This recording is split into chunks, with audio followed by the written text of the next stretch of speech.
Oh, hey folks, I am diligently working on our next episode of A Bunch of Malarkey and about to tape the show, so I wanted to give you a live preview as I promised.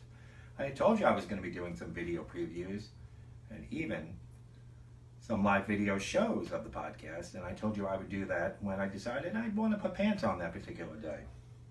Well, that still remains to be seen. But anyway, on tomorrow's episode of A Bunch of Malarkey, we're going to be talking about the current situation in retail stores, Costco, Big Lots, wherever you go, where it's the convergence of seasons. If you go into their seasonal section and you woke up from a coma last week, you would not know what time of the year it is because you've got remnants of back to school and summer stuff and Christmas and Halloween and Thanksgiving all in the same aisle. So we're going to talk about the early start to the Christmas season here in September and my willpower or their lack thereof from buying those cookie tins over in Costco, those holiday cookie tins.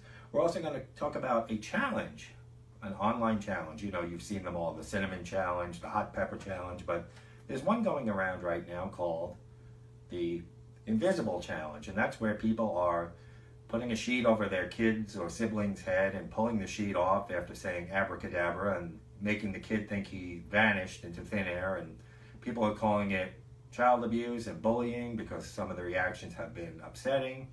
But I'm going to tell you about some of my the pranks that were pulled on me by my mom when growing up, and we'll compare the two and we'll see which one's really abuse or bullying.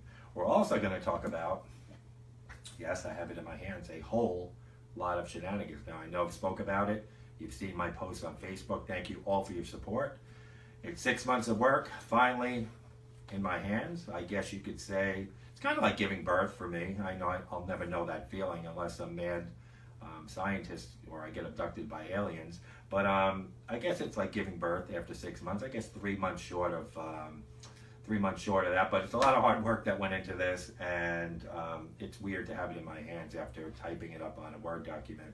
Now, I wouldn't recommend this in your kid's stocking this year. There is some cursing and vulgarity in it, and not by choice, because this was a book that chronicled the daily comings and goings of crazy people in a courthouse parking lot. So most of the vulgarity is by people I've come across, very little by me, of course, because I would never do something like that. But not for young people, but if you have a good sense of humor, I think you'll enjoy it from cover to cover. There's always going to be one or two mutants. I'm sure you have them in your family and amongst your group of friends that find cursing a little offensive or don't find things funny. So, book's probably not for them either, but I think it will make you laugh. And please tell your friends about it once it's on sale, October 13th, Amazon, and I will announce some other channels to make it easier for you guys to get this book. Put a lot of work into it. I think you'll love it. But I don't read a story about this on the podcast this week, but I am going to give you an overview of some of the craziness that went on. And I thank you again for your support, not only for this book, but for this podcast and for spreading the word. We have new listeners every week, and I can't thank you enough. So that's going to do it for our preview. Again, spread the word. Let's spread this insanity throughout. And I hope you have a great Monday, and I will have the podcast posted to get you through your Tuesday. So we thank you very much in advance, and I hope your Monday is a good one. Thank you, folks.